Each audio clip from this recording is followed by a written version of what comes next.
I'm audible and visible to all of you. Chipandis Chepu Telsu Ledu Kadu. That means do tell me whether I'm audible and visible or not. Just give me a second.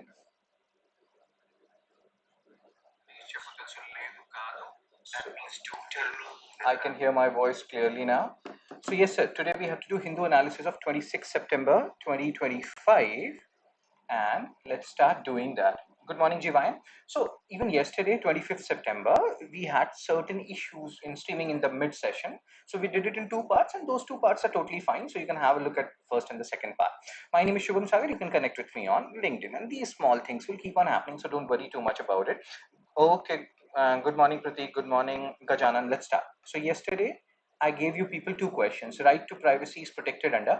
I have thought about it. You know what I have thought about? That see, I started this whole thing on 21st August, 21st August 2021, and I have made a vow to myself that till 20th August 2022, 2021, 2025, 2026, I will do it every day, Monday to Saturday. You know, every day, Monday to Saturday. So now there can be some situation where I have to go someplace or something like that. Family obligations. Even then, let's say I'm in some Himachal or something, and where there is hilly area, you cannot do live streaming. Even then, I will upload recorded video by 8:30 a.m.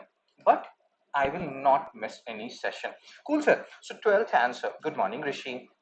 So Jivan has given the answer. Gajanan, Rishi, good morning. Harshini, good morning. Mamta. So the answer is Article 21. So hope you people understood what I just told you. So Leh Apex Body and Kargil Democratic Alliance are best described as what? Chepandis, Cheputilsu, Ledu, Kadu. What are these things? Leh Apex Body or Kargil Democratic Alliance. If I ask you people right now, see, I'm not thinking anything about it. So let's say live or recorded video, live at 7:30 a.m., which I'm doing, or do you think because in live there are sometimes some glitches which happens, not major. I don't think that's a big issue. That's a small, very minor issue. But let's say recorded video by 8:30 a.m. What do you prefer, you people? Write in the comment section. Live at 7:30 a.m. or recorded video by 8:30 a.m. I will record the video. I will just upload it on YouTube. So live or recorded. Leh Apex Body and Kargil Democratic Alliance are best described as regional representative bodies engaging with central government on local issues, as you people stated.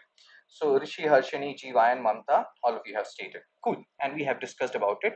And we'll keep on discussing about it because this is a recurring issue which will happen time and again. So guys, live video, sir, it's more engaging. Okay, Harshini.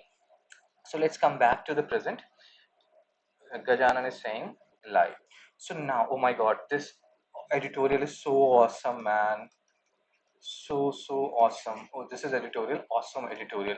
So this is written by Shong Mohan Hang Sing sir, who is from Live is Good, Engagement is Important. No record. Okay, cool. But so recorded for emergency situation. Let's say I'm in Himachal where there is no network, etc. Then also videos will be uploaded, right? So in those emergency situation, let's say 3-4 days in a year, we can do that. Rest we will go live. Cool. So let's focus here. 8 states with international borders, 0.13% of the export. This article will give you so much conceptual clarity. CC. Because generally when we talk about export, we are talking about Trump right now and what Trump is doing, tariff, etc. This sir has given us more perspective. He's saying that Trump is not responsible for the laggardness or the not so good things which we are doing, or our not so good export sector. No, Trump has no role. He does not even have 1% role. There is something bigger which is going on in India. And what is that something bigger? Haphazard or skewed export sector. Skewed export sector means what?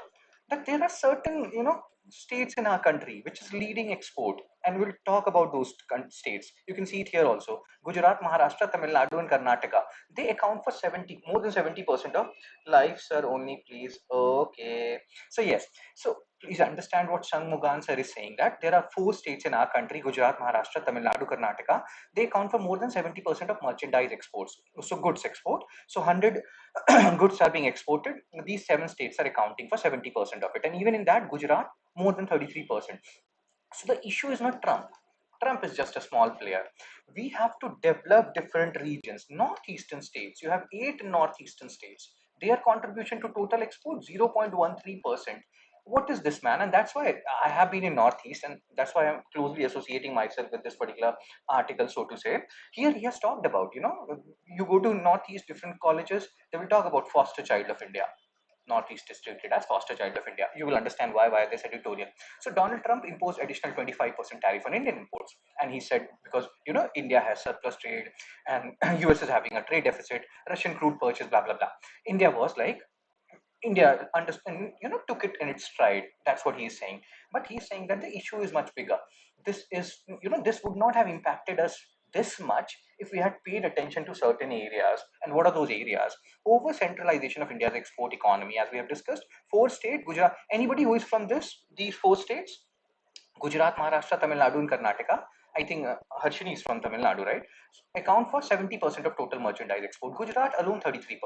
And then you have some Bimaru states, Bihar, Uttar Pradesh, contribute barely 5%. Bimaru. Can you people expand the acronym Bimaru? What are the different states under Bimaru? So this is wrong. This is so wrong. These are not the only four states in our country. We have 28 states, bro. And again, not only these states. If you see these states, just give me a second. If you see these states, oh my God, what happened here? So you have 28 states, and how many of these are coastal states? Karnataka is coastal, Tamil Nadu is coastal, Maharashtra is coastal, Gujarat is coastal. So mainly coastal states are the ones, and Jiva in Karnataka, Harshini. Okay, so most of you are from these states only. Rishi is from Uttar Pradesh. So coastal states, if let's say in Hindi there's Khudana Khasta. Khudana Khasta means if, by the disgrace of God, something happens in these areas, some strike happen, some flood happen, some cyclone happen, how much our export will be impacted. So we have to move beyond these states. We love these states. You people are from those regions, so I have to love them. I don't want to make you angry, but we also have to focus on other regions. What about 8 northeastern states? For 5,400 kilometer of international border, only 0.13% of national export. Is it done? Not at all. There is no functional trade corridor, logistics. Even when you're making logistic infrastructure, that is from security perspective. You're like chicken snake is there. You are not thinking from, trade perspective. You had this India, Myanmar, Thailand trilateral highway, but it isn't your party because coup happened in Myanmar. And now you have removed that free movement regime which was there with Myanmar. So things are not looking very good for northeastern states. Exactly. So functional trade corridor, you can see here. And now there are some keywords which you have to pay attention to. And as this author of this editorial, he's from Northeast, he's saying that in Northeastern people, and the bodies, they don't have representation in Economic Advisory Council, Board of Trade. What is Board of Trade? Economic Advisory Council, you can understand. It is under PM sir, it is an advisory body, non-constitutional body, advises PM on economic related matters. Board of Trade, if I'm not wrong, it is under Ministry of Commerce. To check that out, which ministry it lies under. And again, they are the one which are responsible for export and import. Then schemes. These are the things which are important from exam perspective. Very good, Jivayan. RODTEP, we have not talked about it up until now.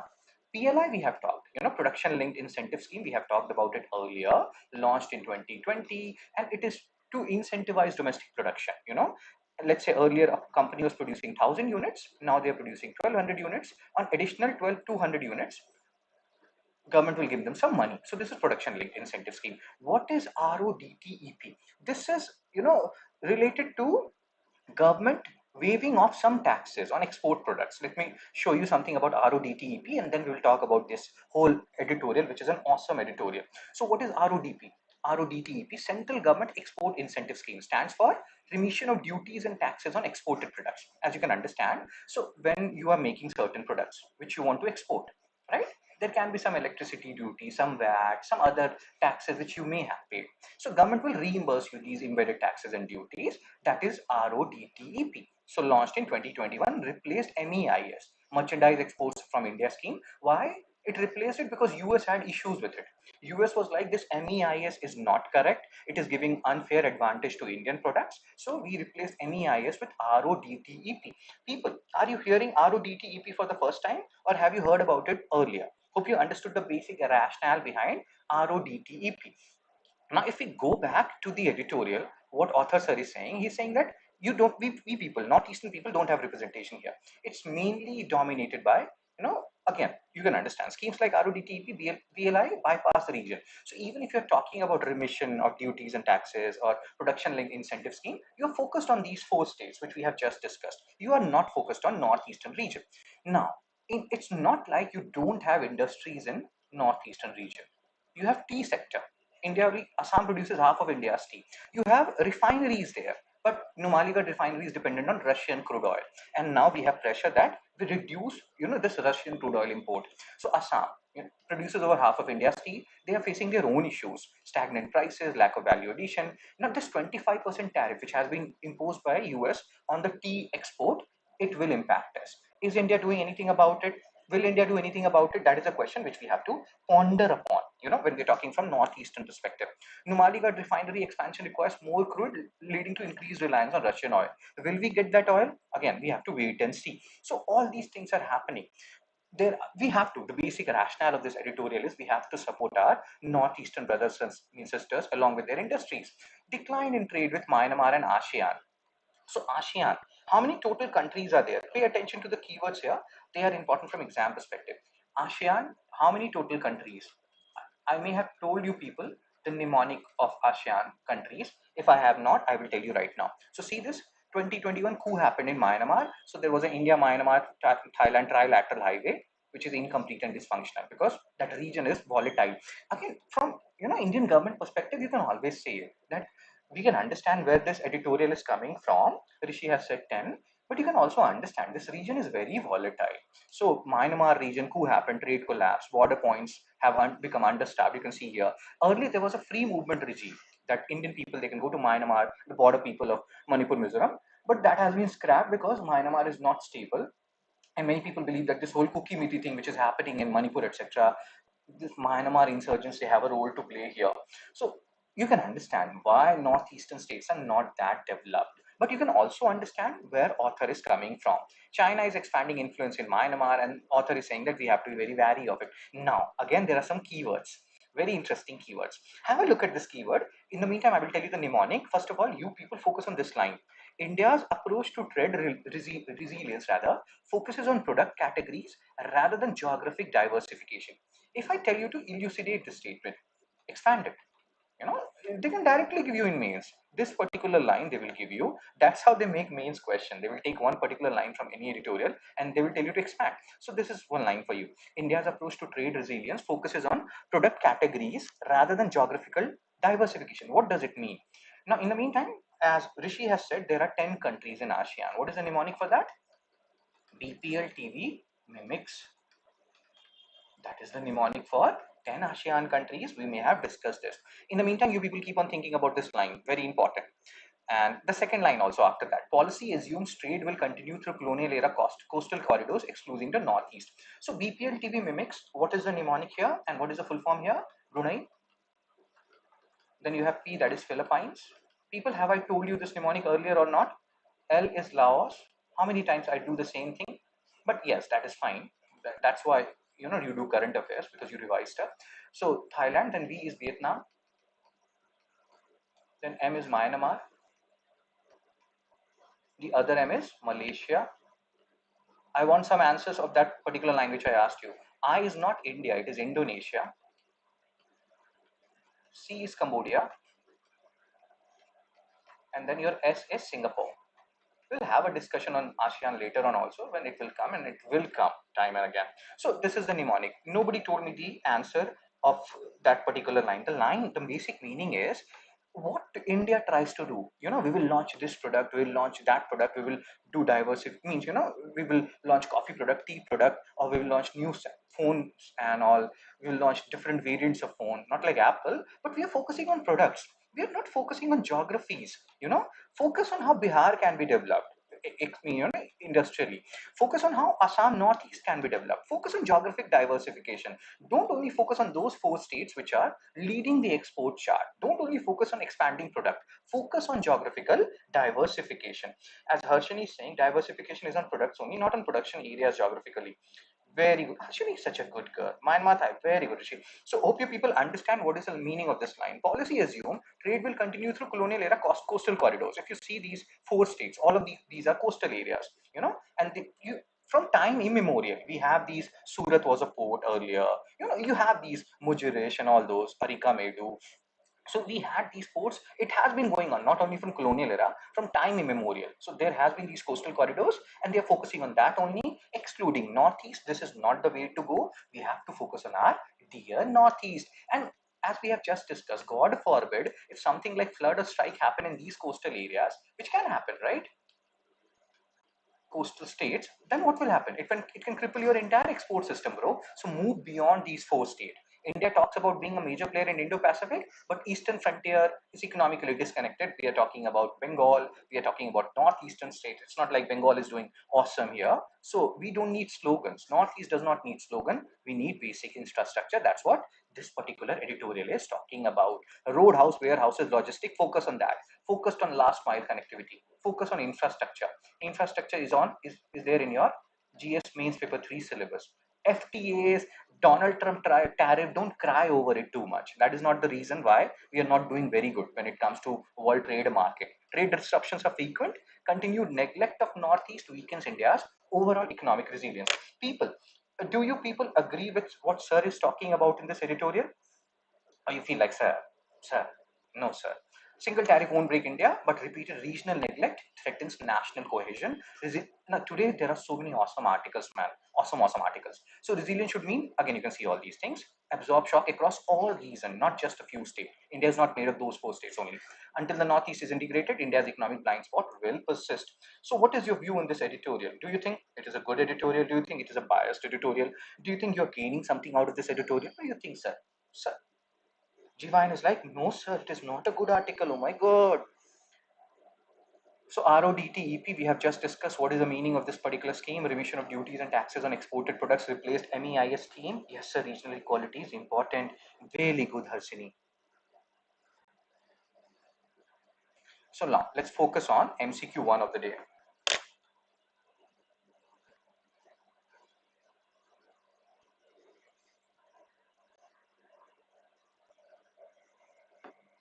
It's a very good article. Do revise this part again. It's a very, very good article. It's giving you lots of good perspectives.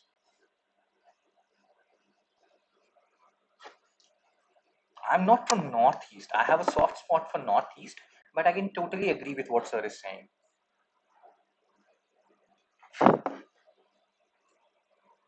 Good editorial because diversification should be a priority. Very good, Prateek. So Jivayan, Gajanan, Rishi, Harshini, Prateek, Mamta, all of you given the answer. Gujarat, Maharashtra, Tamil Nadu, and Karnataka. Very good. MCQ2, the northeastern states of India contribute. No, you may feel like, sir, this is such a factual question. These kind of facts, you have to cite them in your mains answer. So it's needed. And UPSC will not ask you this, but other exams may, and you can cite these. You need some figures, man. You have to substantiate your point. So these numbers are important. That will also show how much northeastern states are neglected. So Jivayan, Gajanan, Harshini, Rishi, Prateek, Mamta, all of you have given the answer. The answer is 0.13%, right? If we go back and if we see this, how much India means northeastern states are contributing, it was 0.13%. 0.13% of national export, which is so sad. 8 northeastern states out of 28, 0.13. Okay, let's move on. MCQ 3. Prateek, Mamta, all of you have given the answer. Very good. Which of the following is a reason for marginalization of Northeast in India's export economy?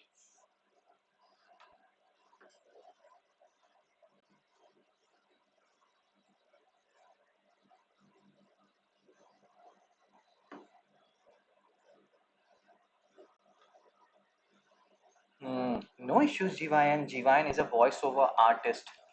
She's so talented. Oh my God. Once you hear the voice of Jivayan, you'll be like, oh my God, Jivayan's voice is just so wow. Okay, enough of Jivayan's voice. Let's focus. Which of the following is the reason for marginalization? I can use option elimination.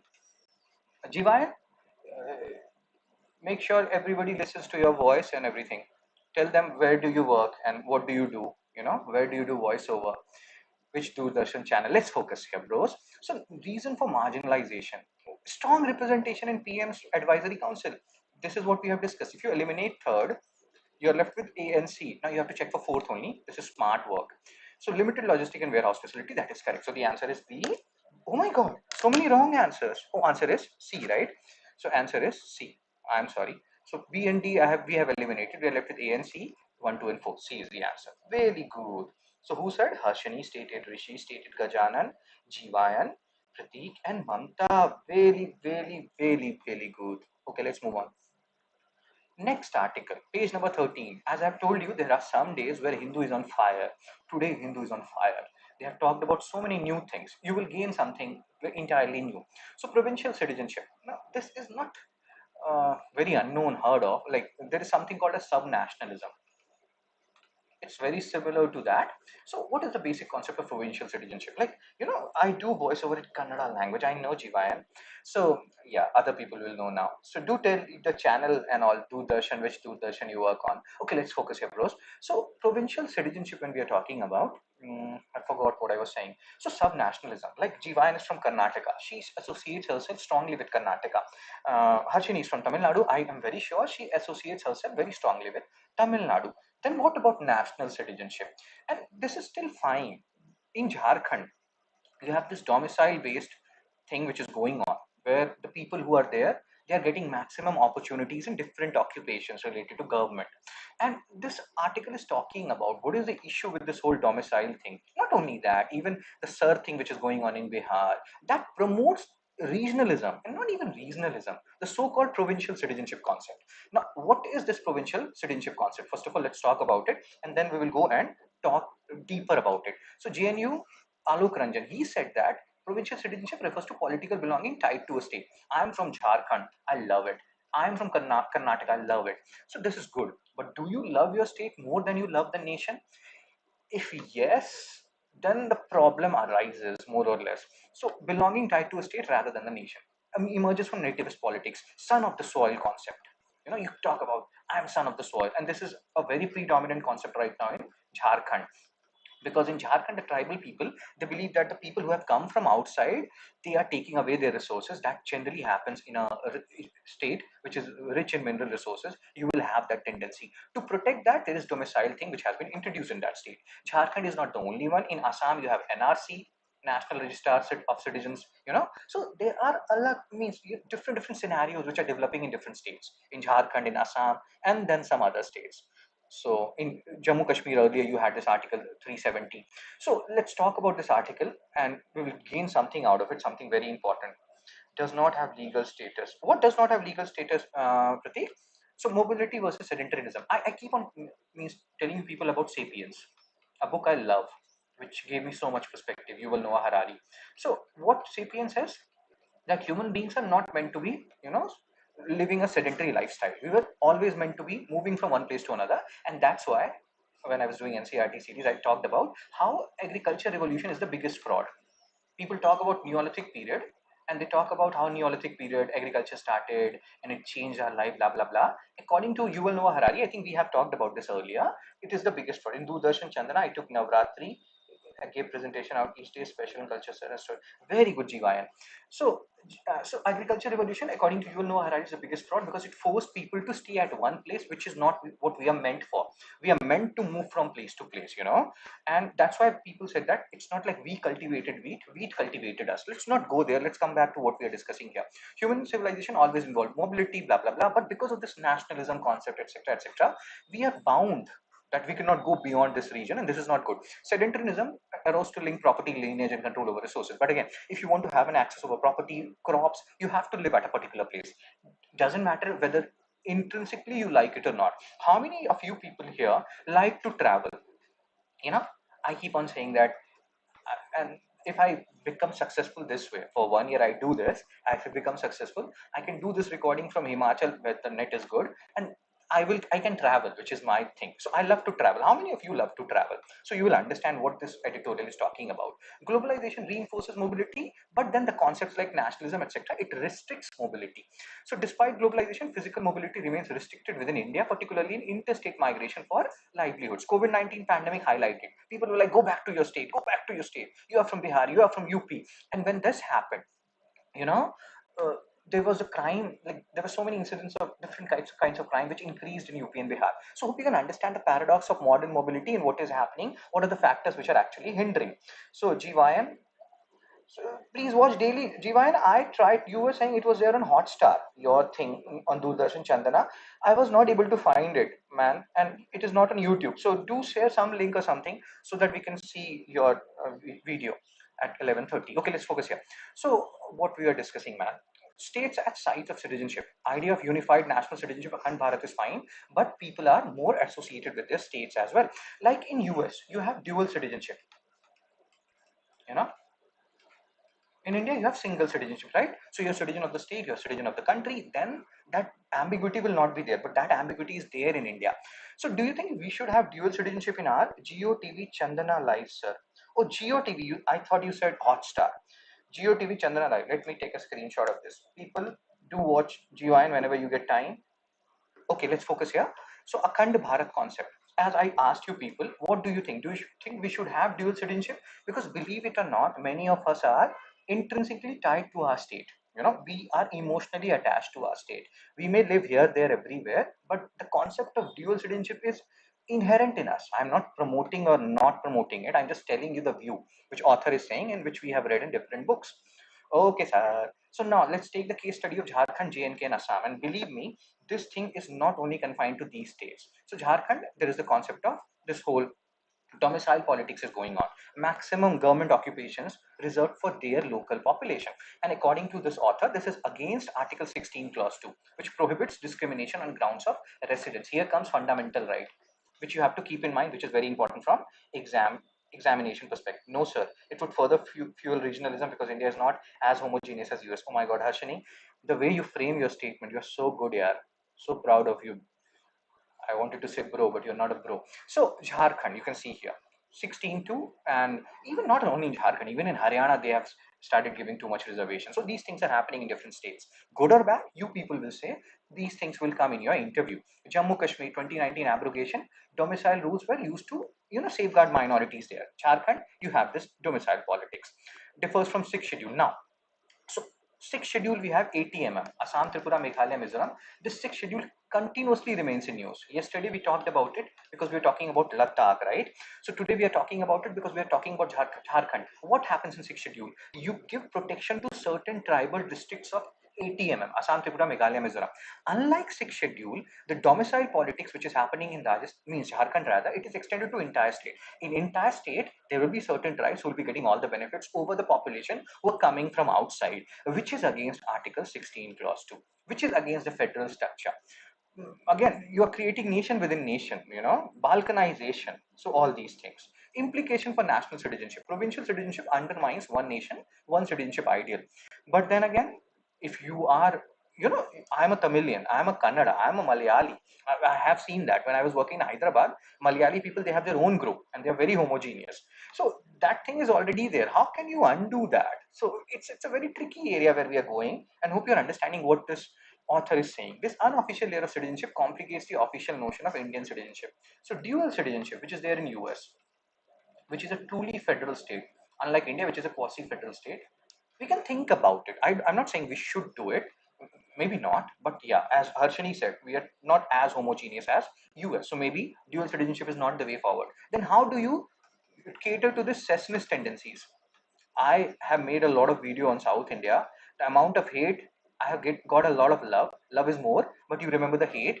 So there is a north-south divide in our country, believe it or not. How do you cater to that? So again, that's a different matter. We'll talk about it some other time. So fuel debates over sons of the soil existing alongside Indian citizen. So maybe we should stop saying these things. It alienates outsiders, people who are coming to a particular state from outside region. So God knows. But yeah, the issue is a little bit tricky, and it is not only confined to South India. We have just taken the example of Jharkhand. We have just taken the example of Assam, NRC.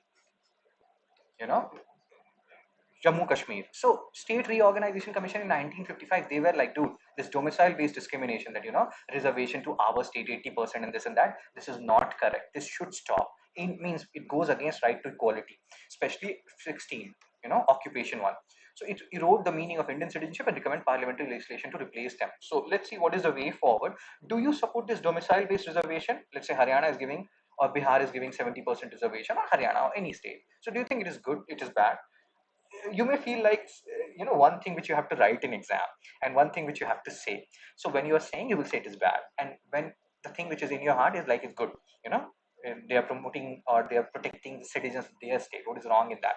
So again, you can see here, this whole provincial citizenship is no longer imaginatory, or only a thing in imagination. It is becoming a reality now, and we have to be very, very wary about it. So let's see how things develop in future when it comes to this provincial citizenship concept. The rise of provincial citizenship in states like Jharkhand represents a profound shift in India's democratic landscape.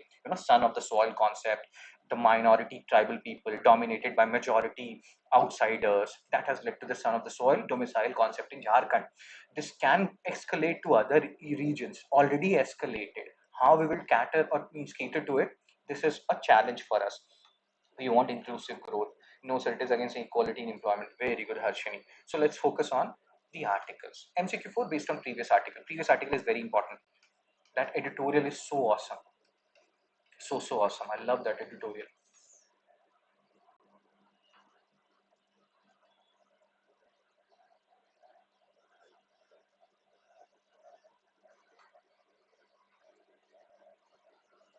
So the northeastern states of India are economically marginalized by design. The region lacks trade corridors, infrastructure, and representation in economic policy making. Equal protection of laws. So very good, GYN.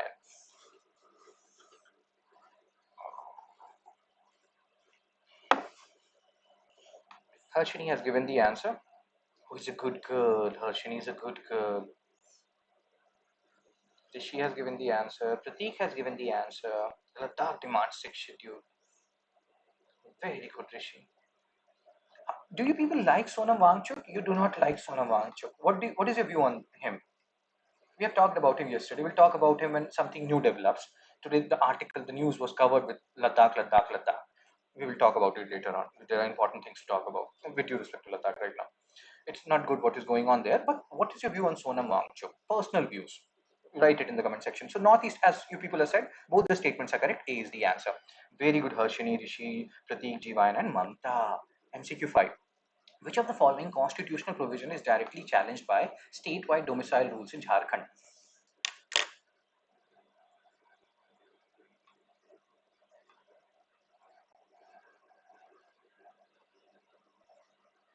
Chepandi, chepu, tel, sule, du, kadu.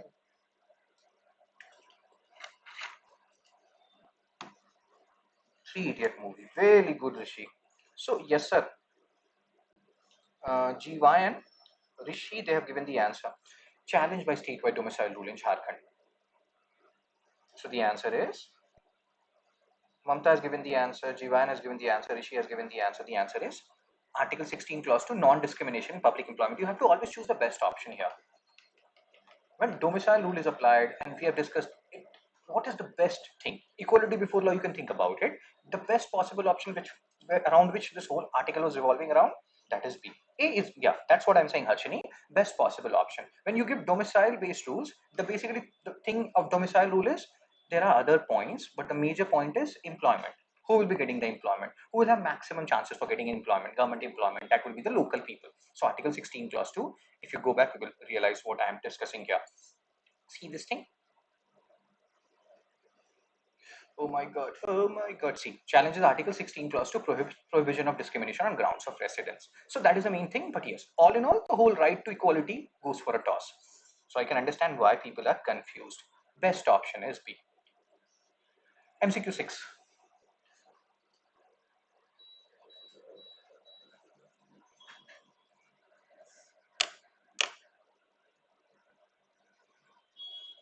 So the sons of the soil sentiment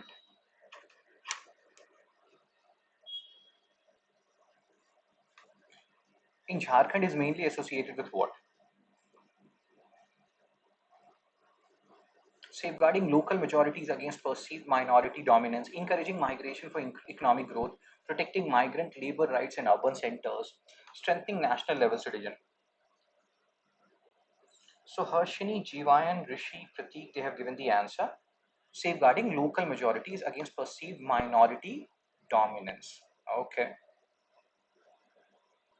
So again, like, share, and subscribe. Next article, page number 12. Why India's urban definition is failing its growing towns. So I think some time back, maybe 1 month back, we have talked about this whole thing. There was a concept which I told you people. I don't know how many of you remember the concept of statutory town and census town. You know, so statutory town, which has been deemed the status of a town by state government.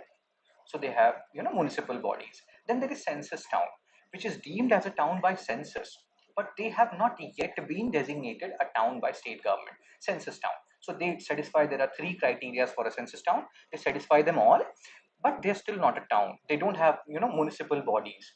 They're acting as towns in so many ways, but administratively they are still governed by panchayat.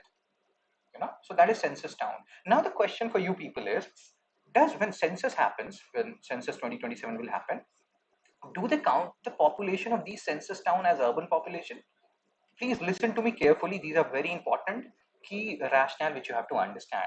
So statutory town, we just discussed. State government have designated them as towns. Census town, according to census 3 definitions of town, they are town, but they still are governed by panchayats. So more or less in every domain they are towns, but they don't have municipal bodies. They have still have panchayats.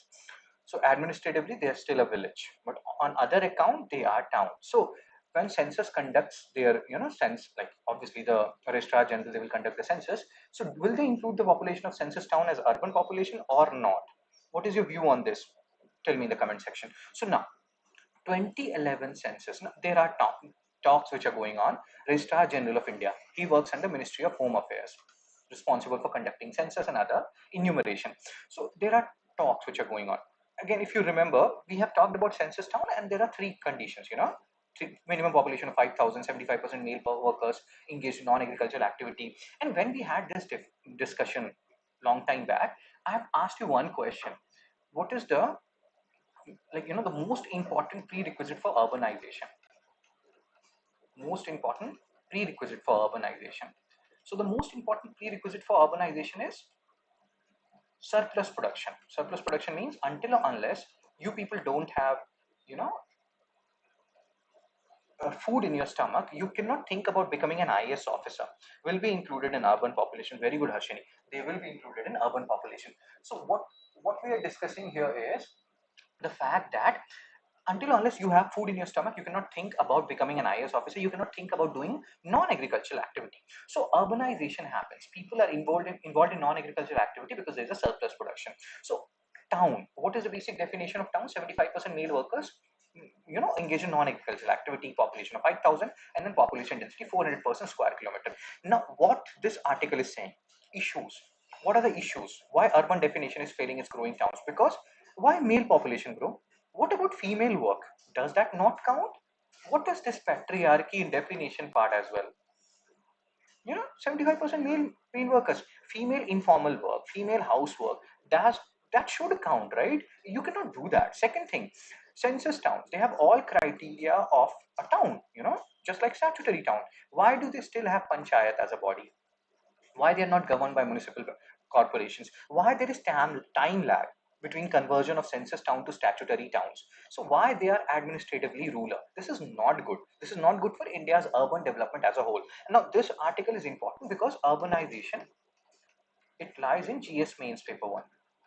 So it is important for us. So limitation of current definition: rigid rural urban binary, ignoring the continuum settlement time. So what does it mean? It means that there are certain areas which are in transition zone.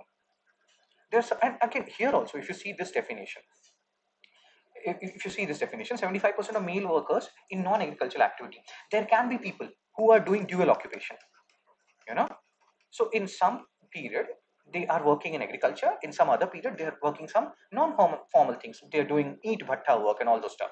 What about those people? Whom are you? You are calculating them under what? So there are lasunas in this definition. That's what this article is talking about. So rigid urban binary, the area which is under transition from rural to urban, you will count them in what? So you are ignoring them. You're not considering them as town. Many rapidly urbanizing villages function as towns but remain under rural governance. Gurugram was one example. For a very long period, Gurugram was a census town. then it was converted to a statutory town, right? So it doesn't work, man.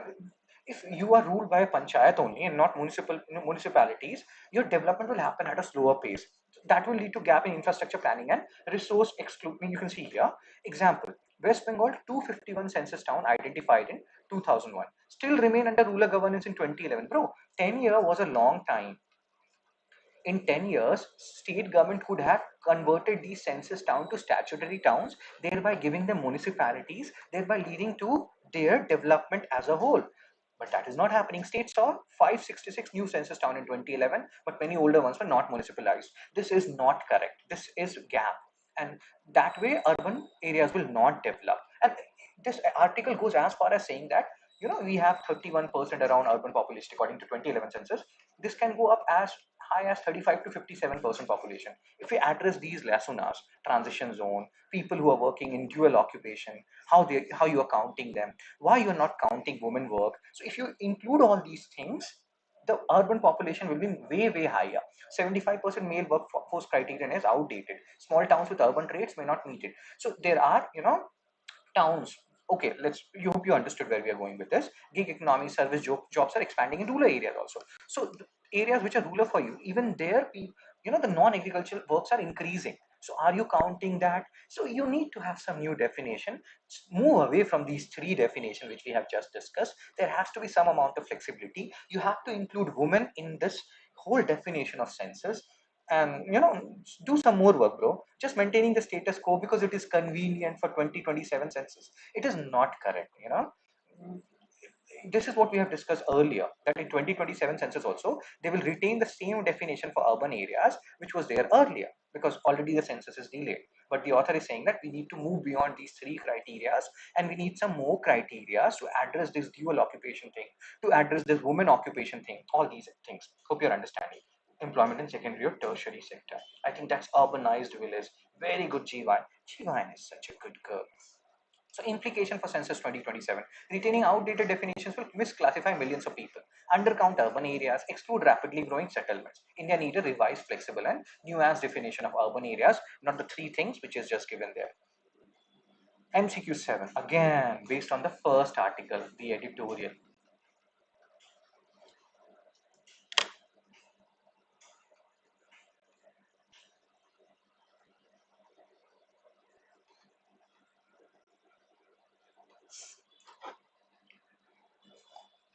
India's export economy is spatially lopsided. Concentration in a few coastal and industrial states makes the economy vulnerable to regional shocks.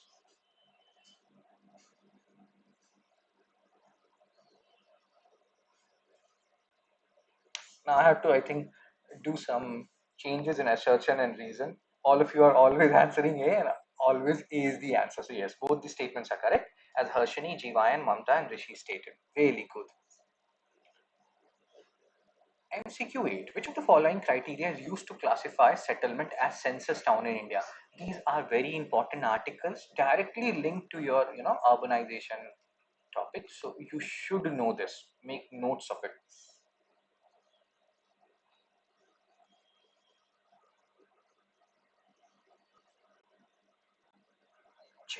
చెప్పు లేదు కాదు guys. Tell me.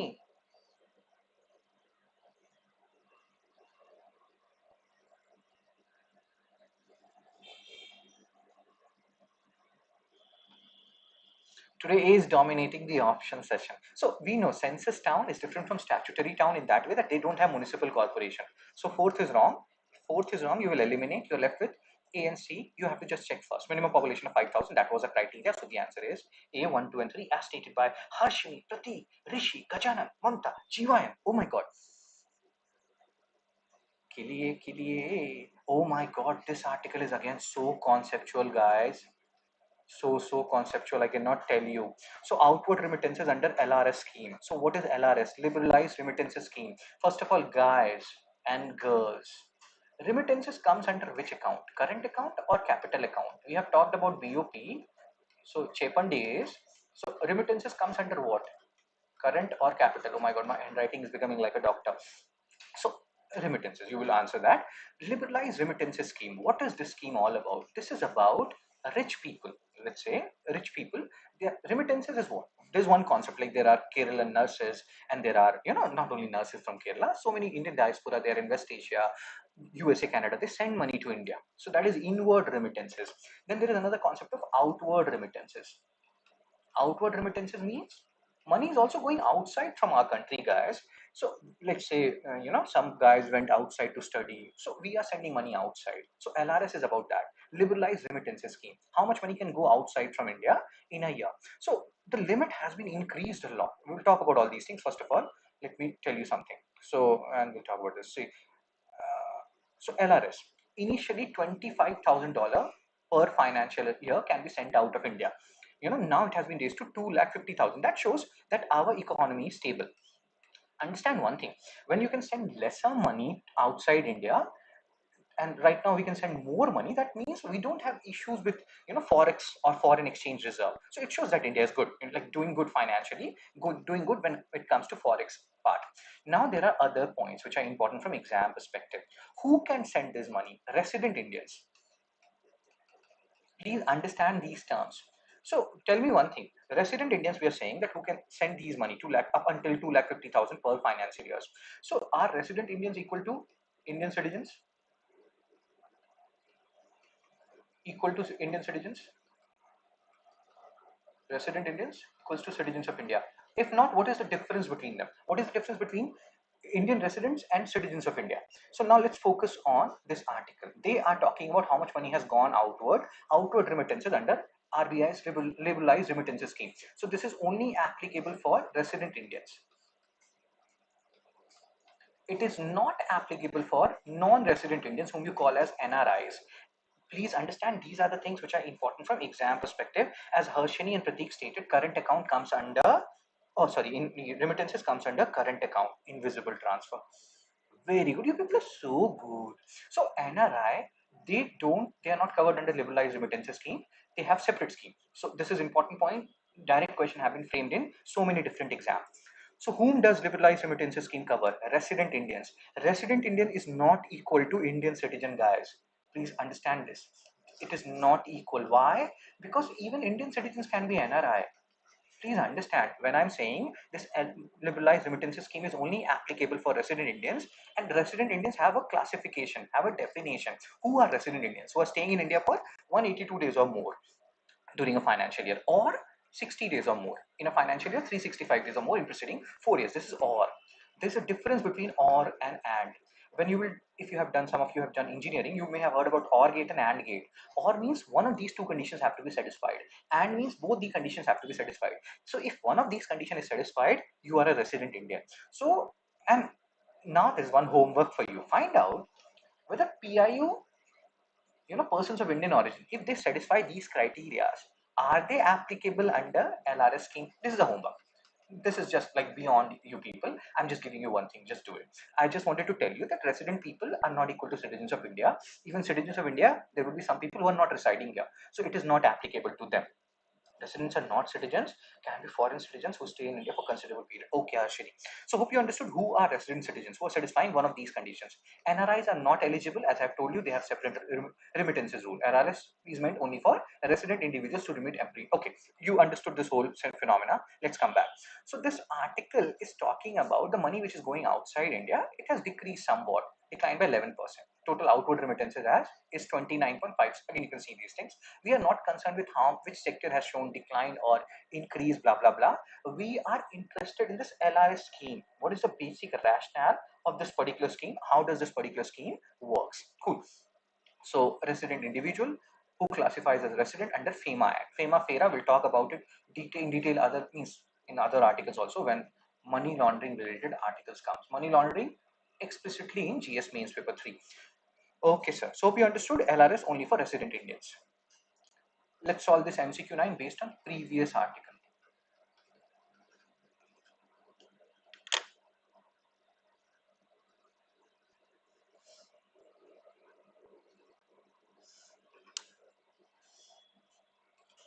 Which of the following is a limitation of current urban definition in India?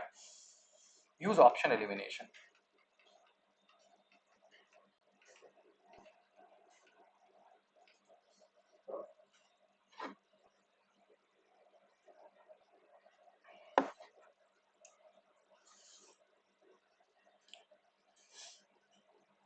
Harshini, Prateek, they have given the answer. Harshini, Prateek, Rishi, Mamta, all of you have given the answer. So, as we have discussed, it does not account for women's informal and unpaid work. So, eliminate third, you will get the answer A, 1 and 2 only. So, as stated by Harshini, Prateek, Rishi, Mamta and GYN. Very good. MCQ 10.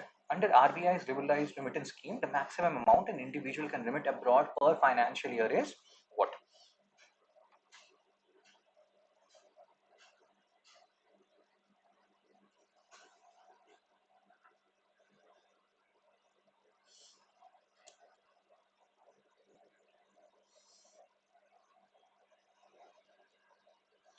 25,000, 1 lakh, 2 lakh 50,000, 5 lakh.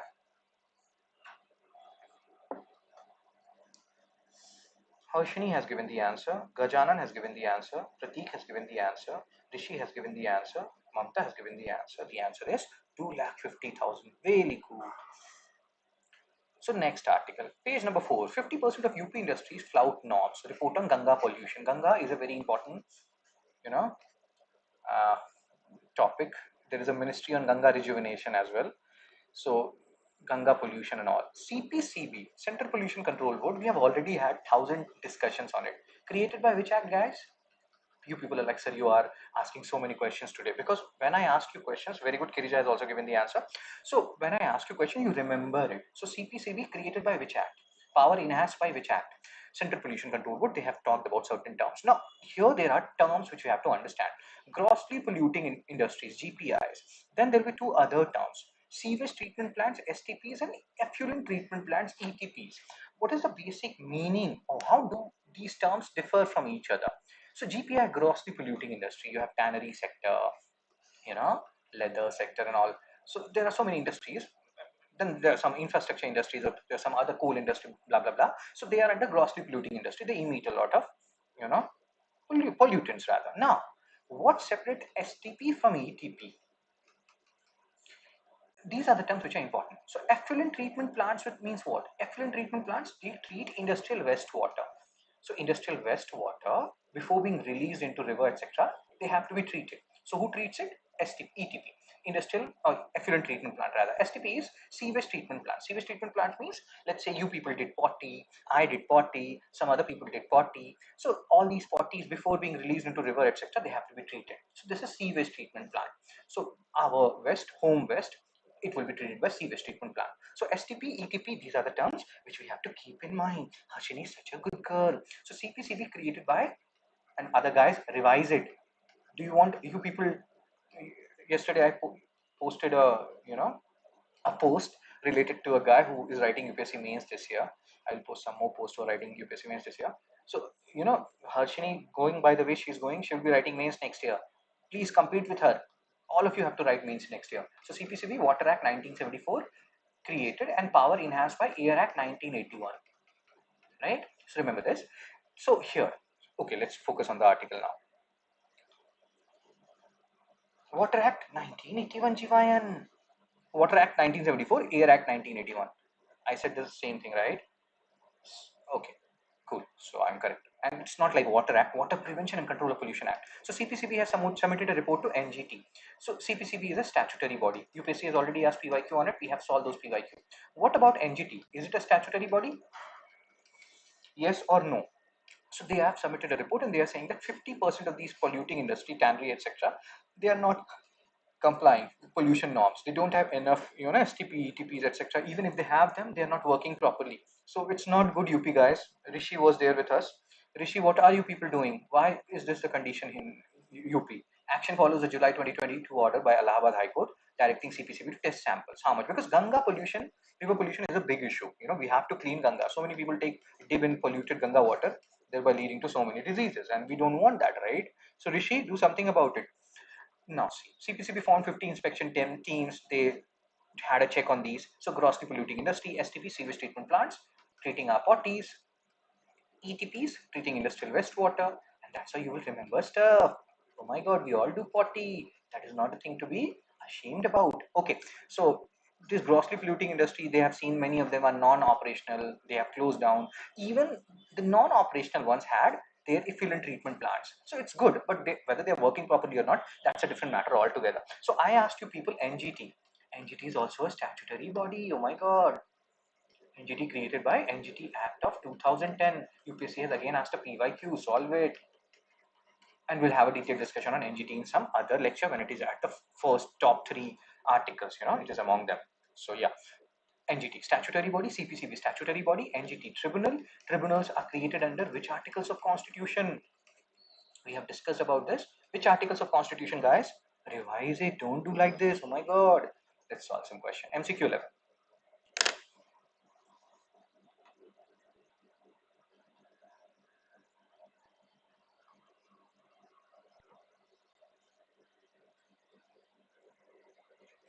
So which of the following statement is correct regarding relationship between resident of India and citizen of India?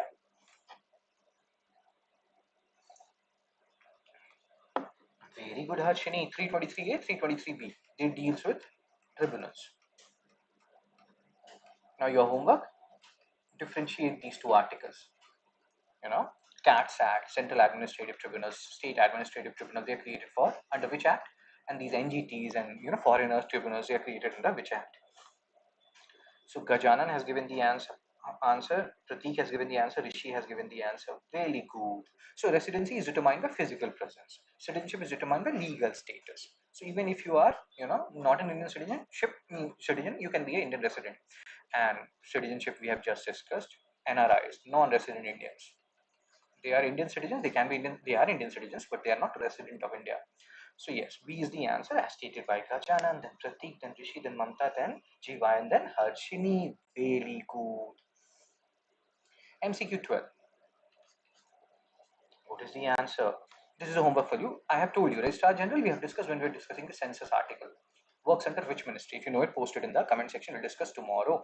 India, Myanmar, Thailand trilateral highway is important because why it is important? Choose the best option. Best option. Again, a homework we'll discuss tomorrow. If you know the answer, post it in the comment section. Don't waste. Like, share, and subscribe. Spread the word, guys. Post your score if you have got good score, even if you haven't.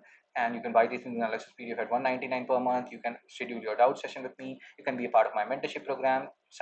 This Sunday, today is Friday. Two more days. So mentorship program 5999 till this Sunday. You can get it at 4999. History to NCRT series 6 to 12. Let me show you something interesting. Let me ask you one question. Let me see whether you can answer it or not. So yesterday I was making video on class 6 chapter 4. So this is the video. I don't know how many of you can see it, if you can see it. So there is a question which is there in this NCRT, and yeah. So first of all, let me show you something. Hope you can see this question. Was iron used in Harappan cities or not? And what is your view on this? Was iron used in Harappan cities or not?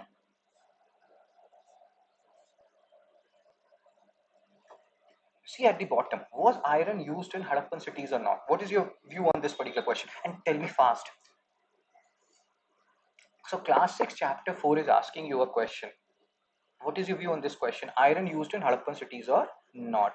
So generally what we do when we read NCRT, and based on that NCRT we try to solve some question. So now let's see this question as well. Harshini is saying no. So Rishi, listen to the question, bro. And this is a question in front of you with reference to difference between culture of Rigvedic Aryans and Indus Valley people. Which of the statement are correct? This question you can solve or you can eliminate maximum option via the things which are given in that particular NCRT. Yes, sir, they used. No, the answer is they did not use. And what is the answer of this question? If you know it, post it in the comment section. So that's how we go about NCRT thing. You read chapters and I share chapters. I tell you things which has been asked from pre and mains perspective. Cool, sir. So you can be a part of that history through NCRT series 6 to 12. If you want to buy it separately, buy it 1999 history mains material separately, 1499. Unlimited doubt sessions, 500 per hour. You can, or Hindu analysis period, that is 199 per month. But if you're buying it by this Sunday, you can get everything at 4 means 999. You don't have to pay for anything on a recurring basis. Very good. Okay, let's move on. So that's it. After a certain period, everything becomes free. I'm all yours in mentorship program. You can also switch from other program to mentorship program. You can also donate. So that's it from me, sir and ma'am. 1 and 3. Okay, we'll talk about it tomorrow. didn't get that video. So Jivayan, I update every Sunday. So on Sunday you will get it, and the other people who are part of mentorship program, they will also get it. Don't worry. So I will make videos on whole week, and on Sunday I will upload it by 6 p.m. You will get the video, Jivayan. Up until now, it's class 6 chapter 3, and by Sunday more chapters and videos and the PDF will be uploaded. Cool, sir. So I will see you people tomorrow at 7:30.